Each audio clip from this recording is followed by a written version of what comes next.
ഇന്നത്തെ വീഡിയോയിലേക്ക് സ്വാഗതം. ഇന്ന് നമ്മൾ +1 ഇംപ്രൂവ്മെന്റ് എക്സാമുമായി ബന്ധപ്പെട്ട് എക്കണോമിക്സിലെ ഫസ്റ്റ് ചാപ്റ്ററിൽ നിന്ന് വരാൻ സാധ്യതയുള്ള കുറച്ച് ക്വസ്റ്റ്യൻസും അവയ്ക്കുള്ള ആൻസേഴ്സുമാണ് ഡിസ്കസ് ചെയ്യുന്നത്. First chapter Indian economy on the eve of independence എന്നാണ്. സ്വാതന്ത്ര്യത്തിന് തൊട്ടു മുന്നേ ഉണ്ടായിരുന്ന ഇന്ത്യൻ സമ്പദ് വ്യവസ്ഥയുടെ സ്ഥിതിയാണ് നമ്മൾ പറയുന്നത്. അപ്പൊ അവിടെ ആ ബ്രിട്ടീഷ് കാലഘട്ടത്തിൽ സ്വാതന്ത്ര്യത്തിന് തൊട്ടു മുന്നേ India was under the control of the British rule ആണ്. സ്വാതന്ത്ര്യത്തിന് തൊട്ടു മുമ്പേ ഇന്ത്യ ബ്രിട്ടീഷുകാരുടെ കൈകളിലായിരുന്നു, അല്ലെങ്കിൽ ബ്രിട്ടീഷ് സാമ്രാജ്യത്വത്തിന് കീഴിലായിരുന്നു ഇന്ത്യൻ സമ്പദ് വ്യവസ്ഥ. അപ്പം അവിടെ low level of economic development ആയിരുന്നു. അതിനു മുമ്പേ ഉണ്ടായിരുന്ന സ്ഥിതിയിൽ നിന്നും വ്യത്യസ്തമായി, അതായത് ബ്രിട്ടീഷുകാർ വരുന്നതിന് മുമ്പേ ഇന്ത്യൻ സമ്പദ് വ്യവസ്ഥ വളരെ സമ്പന്നമായിട്ടായിരുന്നു. പക്ഷെ ആ സമ്പന്നതയൊക്കെ ബ്രിട്ടീഷുകാരുടെ എക്സ്പ്ലോയിറ്റേഷനെ കൊണ്ട് തകരാറിലാവുകയും അവരുടെ ചൂഷണത്തിന്റെ ഭാഗമായിട്ട് നമ്മളെ സമ്പദ് വ്യവസ്ഥ തകരുകയും തുടർന്ന് നമ്മളെ സാമ്പത്തിക സ്ഥിതി ഏറ്റവും ലോ ലെവൽ ആയിട്ട് വരികയും ചെയ്തു. കാരണം their പോളിസീസ് ആണ് ഉണ്ടായിരുന്നു. ഈ എക്കണോമിക് പോളിസീസിന് രണ്ട് ഒബ്ജക്റ്റീവ്സ് ഉണ്ടായിരുന്നു. ഒന്ന്, consider India is a source of raw material for British industry എന്നാണ്. ഇന്ത്യയെ ബ്രിട്ടീഷ് വ്യവസായങ്ങൾ പ്രവർത്തിക്കാൻ ആവശ്യമായ അസംസ്കൃത വസ്തുക്കൾ ലഭ്യമാകുന്ന ഒരു ഉറവിടമായിട്ട് കണക്കാക്കുക. അതായിരുന്നു അവരുടെ ഒരു ലക്ഷ്യം. രണ്ടാമത്തേത്, to convert India as a market place for British manufactured goods ആണ്. ബ്രിട്ടനിൽ ഉത്പാദിപ്പിച്ച മാനുഫാക്ചേർഡ് ഗുഡ്സ്, നിർമ്മിത വസ്തുക്കൾ വിറ്റഴിക്കാനുള്ള ഒരു മാർക്കറ്റ് പ്ലേസ് ആയിട്ട് ഇന്ത്യയെ കണ്ടെത്തുക. ഇത് രണ്ടുമായിരുന്നു മെയിൻ ആയിട്ട് ബ്രിട്ടീഷ് ഇക്കണോമിക് പോളിസിയുടെ ഒബ്ജക്റ്റീവ്സ്. അപ്പം what are the two objectives of British economic policy ചോദിച്ചു കഴിഞ്ഞാൽ, ഒന്ന്, to use India as a source of raw material for British industry and to convert India as a market place for their manufactured goods എന്നാണ്. അതായത് ഇന്ത്യയെ അസംസ്കൃത വസ്തുക്കൾ ലഭ്യമാക്കുന്ന ഒരു ഉറവിടമായിട്ട് കണ്ടെത്തുക, അതുപോലെ തന്നെ ഇന്ത്യയെ അവരുടെ നിർമ്മിത വസ്തുക്കൾ വിറ്റഴിക്കാനുള്ള ഒരു കമ്പോളമായിട്ടും കണക്കാക്കുക എന്നുള്ള ഈ രണ്ട് ലക്ഷ്യങ്ങളായിരുന്നു ഉണ്ടായിരുന്നത്. ഇനി ആ സമയത്ത് നമ്മൾ പറഞ്ഞു low level of economic development ആണ്. നമ്മുടെ നാഷണൽ ഇൻകം കാൽക്കുലേഷൻ നടന്നിട്ടേ ഇല്ല. അങ്ങനെ നാഷണൽ ഇൻകം കാൽക്കുലേഷൻ നടത്താത്തതിന്റെ ഭാഗമായിട്ട് ഇന്ത്യൻ എക്കണോമിസ്റ്റുകൾ അല്ലെ, പ്രത്യേകിച്ചും William Digby, Finlay Shiraz, Dadabhai Naoroji, VKRV Rao എന്നൊക്കെ പറയുന്ന സാമ്പത്തിക ശാസ്ത്രജ്ഞന്മാർ ഇന്ത്യയിൽ നാഷണൽ ഇൻകം എസ്റ്റിമേഷൻ നടത്താൻ തീരുമാനിച്ചു. ദേശീയ വരുമാനം കണക്കാക്കുന്നതിന് തീരുമാനിച്ചു. Among these, VKRV Rao is very important. 1 mark question ആണ്. നാഷണൽ ഇൻകം എസ്റ്റിമേറ്റേഴ്സിൽ വളരെ ഇമ്പോർട്ടന്റ് ആയിട്ടുള്ള ഒരു വ്യക്തിയായിരുന്നു ആര്? VKRV റാവോ എന്ന് പറയുന്നത്. ഇനി നമ്മൾ ഓരോ മേഖലയിലും എന്തൊക്കെയാണ് മാറ്റം ഉണ്ടായിട്ടുള്ളത് ആ സമയത്ത്. അഗ്രികൾച്ചർ സെക്ടർ ആണ് ഫസ്റ്റ് ആയിട്ട് പറയുന്നത്. India remained predominantly an agrarian economy എന്നാണ്. During the British rule, Indian economy was predominantly an agrarian economy. ഒരു കാർഷിക സമ്പദ് വ്യവസ്ഥയായിരുന്നു ഇന്ത്യൻ സമ്പദ് വ്യവസ്ഥ എന്ന് പറയുന്നത്. അങ്ങനെ അവിടെയുള്ള 85% ഓളം ആളുകളും mainly depend on agriculture for their livelihood എന്നാണ്. കാർഷിക മേഖലയെ ആശ്രയിച്ചിട്ടാണ് അവരുടെ ഉപജീവനം നടത്തിയിരുന്നത്. അപ്പൊ കാർഷിക മേഖല ആ കാലഘട്ടത്തിൽ വളരെ അധികം ഇമ്പോർട്ടന്റ് ആയിട്ടുള്ള ഒരു സെക്ടർ ആയിരുന്നു. പക്ഷെ അവരുടെ കോൺട്രിബ്യൂഷൻ എന്ന് പറയുന്നത് വളരെ ലോ ലെവലായിരുന്നു. അപ്പൊ വളരെ കുറഞ്ഞ സംഭാവന മാത്രമേ കാർഷിക മേഖലയിൽ നിന്നും കിട്ടിയിട്ടുണ്ടായിരുന്നുള്ളൂ. കാർഷിക മേഖല ബ്രിട്ടീഷുകാരുടെ കാലഘട്ടത്തിൽ എന്തായിരുന്നാണ്? സ്റ്റാഗ്നന്റഡ് ആയി. എന്തുകൊണ്ടാണ്? What are the reasons for the stagnation in agriculture? കാർഷിക മേഖലയിലുള്ള ഈ സ്തംഭനാവസ്ഥയ്ക്ക് കാരണങ്ങൾ എന്തെല്ലാം? ഒരു 6 പോയിന്റ് നിങ്ങൾ ഓർത്തു വെക്കണം. എന്തൊക്കെയാണ് കാർഷിക മേഖലയിലുള്ള സ്തംഭനാവസ്ഥയ്ക്കുള്ള കാരണങ്ങൾ? ഒന്നാമത്തത്, exploitative land settlement system. Exploitative land settlement system ആണ്. ലാൻഡ് സെറ്റിൽമെന്റ് സിസ്റ്റം ബ്രിട്ടീഷുകാരുടെ ഭൂനികുതി സമ്പ്രദായമാണ്. എക്സ്പ്ലോയിറ്റേറ്റീവ് ലാൻഡ് സെറ്റിൽമെന്റ് സിസ്റ്റം എന്ന് പറഞ്ഞാൽ ചൂഷണാത്മകമായിട്ടുള്ള ഭൂനികുതി സമ്പ്രദായമാണ്. അവര് ജമീന്ദാരി സിസ്റ്റം, റൈറ്റ് വാരി സിസ്റ്റം, മഹൽവാരി സിസ്റ്റം തുടങ്ങിയിട്ടുള്ള 3 തരത്തിലുള്ള ലാൻഡ് സെറ്റിൽമെന്റ് സിസ്റ്റം ഇൻട്രൊഡ്യൂസ് ചെയ്തിട്ടുണ്ടായിരുന്നു. ഈ 3 സിസ്റ്റവും ഇന്ത്യൻ സമ്പദ് വ്യവസ്ഥയ്ക്ക് ദോഷകരമാകുന്ന വിധത്തില് വളരെയധികം കർഷകരെ ചൂഷണം ചെയ്യുന്ന ഒരു സ്ഥിതിവിശേഷമാണ് ഉണ്ടായിരുന്നത്. രണ്ടാമത്തത് low level of technology. Low level of technology. അവരുപയോഗിച്ചിരുന്ന സാങ്കേതിക വിദ്യകൾ എങ്ങനെയാണ്? ലോ ലെവൽ ഓഫ് ടെക്നോളജി ആണ്, താഴ്ന്ന സാങ്കേതിക വിദ്യകളാണ് അവർ ഉപയോഗിച്ചിരുന്നത്. കാർഷിക മേഖലയില് കാളയും കലപ്പയും ഒക്കെ ഉപയോഗിക്കുന്ന വിധത്തിലുള്ള പഴഞ്ചൻ സാങ്കേതിക വിദ്യകളാണ് അവർ ഉപയോഗിച്ചിരുന്നത്. അതുപോലെ തന്നെ lakh of use of irrigation facilities. Lack of irrigation facilities. Irrigation facilities. Irrigation facilities. ജലസേചന സൗകര്യത്തിന്റെ അഭാവം, അതാണ് മറ്റൊരു പ്രത്യേകത എന്ന് പറയുന്നത്. മറ്റൊരു സ്റ്റാഗ്നന്റിന് കാരണമായിട്ടുള്ളത് ഇന്ത്യൻ സമ്പദ് വ്യവസ്ഥ തകരാറിലാവാനുള്ള അല്ലെങ്കിൽ സ്തംഭനാവസ്ഥയിലാകാനുള്ള മറ്റൊരു കാരണം ജലസേചന സൗകര്യത്തിന്റെ അഭാവം. പിന്നെയും പറയുന്നു lack of use of fertilizers ആണ്. Fertilizers, lack of fertilizer use ആണ്. എന്താണ് ഫെർട്ടിലൈസർ എന്ന് പറഞ്ഞാല്? ഫെർട്ടിലൈസർ അതായത് വളം, രാസവളത്തിന്റെ, കെമിക്കൽ ഫെർട്ടിലൈസേഴ്സിന്റെ യൂസ്, രാസവളത്തിന്റെ ഉപയോഗമില്ല, അതിന്റെ അഭാവം. പിന്നെ മറ്റൊരു കാര്യം കൊമേഴ്ഷ്യലൈസേഷൻ ഓഫ് അഗ്രികൾച്ചർ. കാർഷിക മേഖലയുടെ വാണിജ്യവൽക്കരണം, കൃഷിയുടെ വാണിജ്യവൽക്കരണം. Commercialization. Commercialization of agriculture. Agriculture. Commercialization of agriculture. And also one more, that is the partition of India in 1947. 1947 ലുള്ള partition of India. Partition of India. ഇത്രയും കാര്യങ്ങളാണ് നമ്മളുടെ കാർഷിക മേഖലയിലുള്ള, അതായത് 1947 ഇന്ത്യ വിഭജനം. ഈ കാര്യങ്ങൾ അത്രയാണ് ഇന്ത്യൻ സമ്പദ് വ്യവസ്ഥ സ്റ്റാഗ്നന്റ് ആവാനുള്ള കാരണം, കാർഷിക മേഖല സ്തംഭനാവസ്ഥയിലാകാനുള്ള കാരണം കേട്ടോ. ഇന്ത്യൻ സമ്പദ് വ്യവസ്ഥയിലെ കാർഷിക മേഖല സ്തംഭനാവസ്ഥയിലാകാനുള്ള കാരണമാണ് നമ്മൾ പറഞ്ഞ exploitative land settlement system, lack of use of irrigation facilities, low level of technology, lack of fertilizers use, and commercialization of agriculture, and the last one, partition of India in 1947. ഇനി അടുത്ത ഒരു പ്രധാനപ്പെട്ട പോയിന്റ് എന്ന് പറയുന്നത് ഇൻഡസ്ട്രിയുമായിട്ട് related ആയിട്ടാണ്. Industry. അപ്പൊ ഇൻഡസ്ട്രിയുടെ പ്രത്യേകത എന്താണെന്നറിയോ? ഇൻഡസ്ട്രിയൽ പോളിസിയുടെ 2 പ്രധാനപ്പെട്ട ഒബ്ജക്റ്റീവ്സ് ഉണ്ട്. നമ്മൾ നേരത്തെ എക്കണോമിക് പോളിസീസിന് 2 ഒബ്ജക്റ്റീവ്സ് ഉള്ളത് പോലെ തന്നെ അവരുടെ ഇൻഡസ്ട്രിയൽ പോളിസീസിനും 2 ഒബ്ജക്റ്റീവ്സ് ഉണ്ടായിരുന്നു. അതും ഏത് തന്നെയാണ്? That is the converting India as a marketplace for British manufactured goods and to use India as a source of raw material for their British industry, for the British industry. British വ്യവസായം പ്രവർത്തിക്കാൻ ആവശ്യമായിട്ടുള്ള അസംസ്കൃത വസ്തുക്കളുടെ ഉറവിടമായിട്ട് കണക്കാക്കുക ഇന്ത്യയെ. അതേപോലെ രണ്ടാമത്തെ കാര്യം എന്താന്ന് വെച്ചാല് ഇന്ത്യയെ ഒരു കമ്പോളമായിട്ട് മാറ്റുക. എന്തിനുള്ളതാണ്? ബ്രിട്ടീഷ് നിർമ്മിത ഉൽപ്പന്നങ്ങൾ വിറ്റഴിക്കാനുള്ള ഒരു കമ്പോളമായിട്ട് ഇന്ത്യയെ മാറ്റുക. ഈ സമയത്ത് ഇന്ത്യൻ വ്യവസായം കൂടുതൽ തകരാറിലേക്ക് ആവാനുള്ള കാരണങ്ങളുണ്ട്. Destruction of Indian handicrafts industry, കൈത്തൊഴിൽ വ്യവസായങ്ങളെയൊക്കെ തകർത്തു.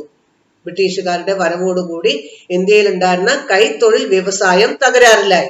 അതേപോലെ ബ്രിട്ടീഷുകാർ കൊണ്ടുവരുന്ന മെഷീൻ മെയ്ഡ് ഗുഡ്സ് വളരെ ചീപ്പ് റേറ്റിൽ ലഭ്യമാകുന്നത് കൊണ്ട് machine made goods of Britain were cheaper than Indian handicrafts industries. Indian handicrafts industry, അതായത് കൈത്തൊഴിലുകാർ ഉണ്ടാക്കിയിട്ടുള്ള ഉൽപ്പന്നത്തിനേക്കാളും എത്രയോ കുറഞ്ഞ വിലയ്ക്ക് ബ്രിട്ടീഷ് നിർമ്മിത മെഷീൻ മെയ്ഡ് ആയിട്ടുള്ള ബ്രിട്ടീഷ് ഉൽപ്പന്നങ്ങൾ ലഭ്യമാകുന്നതിനാൽ ആളുകള് ഏതാണ് വാങ്ങിയത്? ഈ മെഷീൻ മെയ്ഡ് ഉൽപ്പന്നങ്ങളാണ്. അതും ഇന്ത്യൻ വ്യവസായം തകരാനുള്ള കാരണമാണ്. കൂടാതെ growth rate of industrial sector വളരെ ലോ ആയിരുന്നു. കൂടാണ്ട് എന്താ പറയുന്നത്, second half of 19th century ആയപ്പോഴേക്ക് മോഡേൺ ഇൻഡസ്ട്രീസ് ബിഗെയിൻ ഡെവലപ്പ് ആണ്. മോഡേൺ ഇൻഡസ്ട്രീസ് വന്നു. A major landmark in India's industrialization was setting up of TISCO, Tata Iron and Steel Company, that was established by Jamshedji Tata in Jamshedpur in Bihar. ബീഹാറിലെ ജംഷഡ്പൂരിലെ ജംഷഡ്ജി ടാറ്റ സ്ഥാപിച്ചിട്ടുള്ള ടിസ്കോ എന്ന് പറയുന്ന company, അതായത് Tata iron and steel company, അത് വളരെ important ആയിട്ട് ഇന്ത്യയുടെ ഇൻഡസ്ട്രിയലൈസേഷനെ സൂചിപ്പിക്കുന്ന വളരെ പ്രധാനപ്പെട്ട ഒരു ലാൻഡ്മാർക്ക് ആയിട്ടാണ് കാണിക്കുന്നത് എന്നാണ്. വളരെ പ്രധാനപ്പെട്ട ഒരു സംഭവമാണ്. അപ്പൊ ഇൻഡസ്ട്രിയൽ കോൺട്രിബ്യൂഷൻ നേരത്തെ വളരെ കുറവായിരുന്നു. ഇൻഡസ്ട്രിയലൈസേഷന്റെ ഒക്കെ ഭാഗമായിട്ട് വളരെ കുറഞ്ഞ രീതിയിൽ അതിൽ പുരോഗതി കൈവരിക്കാൻ തുടങ്ങുകയാണ്. അപ്പൊ ബ്രിട്ടീഷ് പീരീഡിലെ ക്യാപിറ്റൽ ഗുഡ്സ് ഇൻഡസ്ട്രീസിന് യാതൊരു വിധത്തിലുള്ള പ്രോത്സാഹനവും നൽകിയിട്ടില്ല. പ്രൈമറി ഗുഡ്സ് ആണ് അവര്, അതായത് primary goods agriculture products produce ചെയ്യാൻ നിർബന്ധിക്കുകയാണ്. ക്യാപിറ്റൽ ഗുഡ്സ് പ്രൊഡ്യൂസ് ചെയ്യാനേ പ്രേരിപ്പിച്ചില്ല അവര്.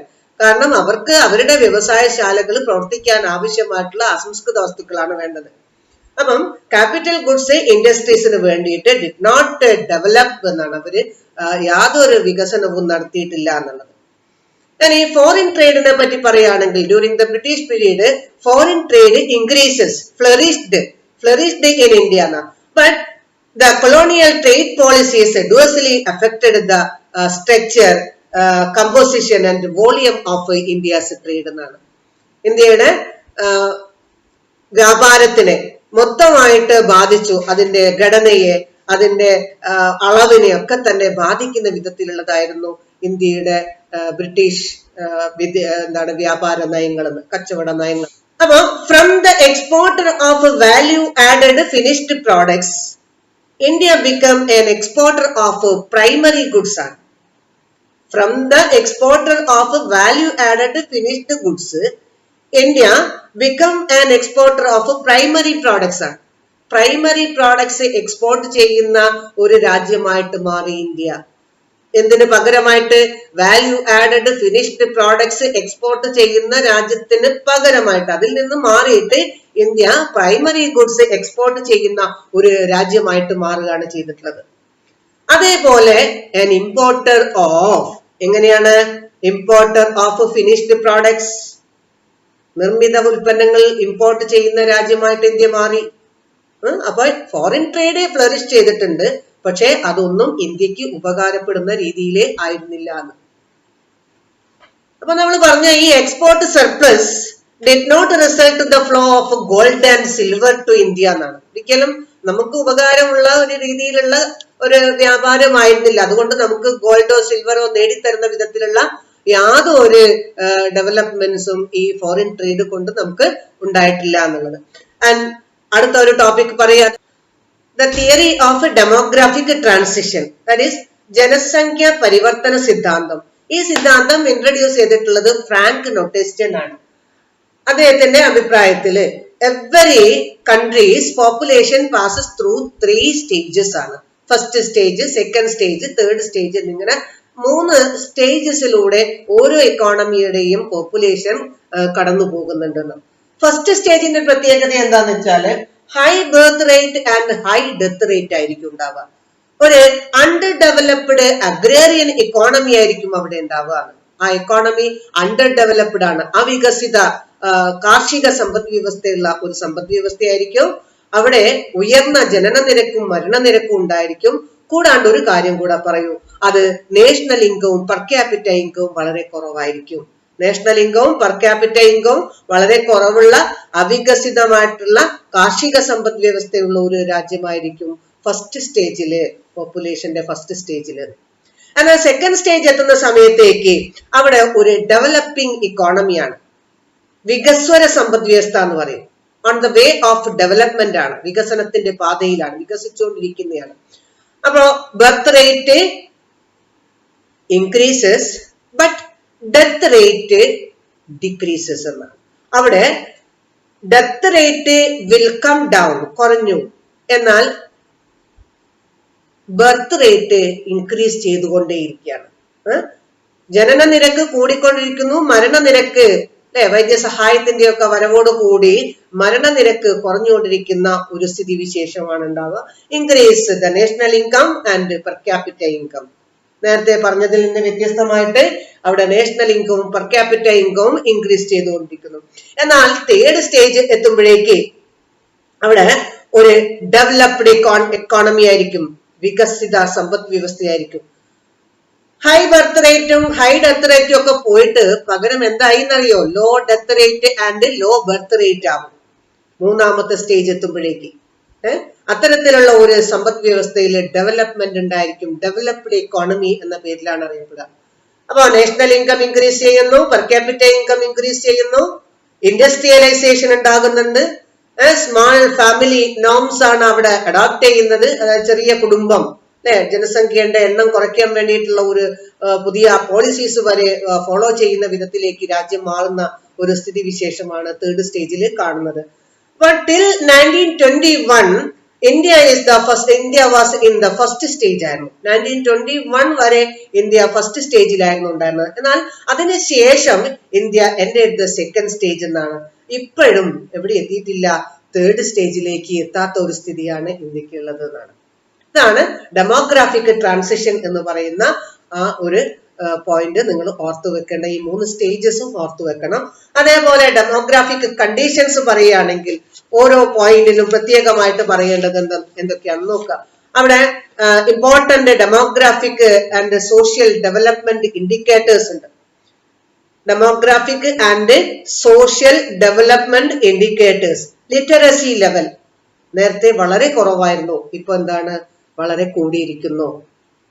ബ്രിട്ടീഷുകാരുടെ കാലഘട്ടത്തിൽ ലിറ്ററസി ലെവലൊക്കെ എന്തായിരുന്നു, വളരെ കുറവായിരുന്നു. ഫീമെയിൽ ലിറ്ററസി ലോ അത് 7% ഉണ്ടായിരുന്നുള്ളൂ ഫീമെയിൽ ലിറ്ററസി. പക്ഷെ ഇപ്പൊ അതിന്റെ നില എന്ന് പറയുന്നത് എത്രയായിട്ട് മാറിയിട്ടുണ്ടെന്ന് അറിയോ? 60.6% ആയിട്ട് മാറിയിട്ടുണ്ട്. നേരത്തെ പബ്ലിക് ഹെൽത്ത് ഫെസിലിറ്റീസ് വളരെ കുറവായിരുന്നു, ആ ഫെസിലിറ്റീസ് ഇപ്പോ ഇംപ്രൂവ് ചെയ്തിട്ടുണ്ട്. inadequate public health facilities that created widespread diseases ആണ്. പകർച്ചവ്യാധികൾ വരെ വരാനുള്ള സാധ്യതകൾ ഉണ്ടായിട്ടുണ്ട് എന്നാണ്. കൂടാണ്ട് മോർട്ടാലിറ്റി റേറ്റ് ഹൈ ആണ്, മോർട്ടാലിറ്റി റേറ്റ്.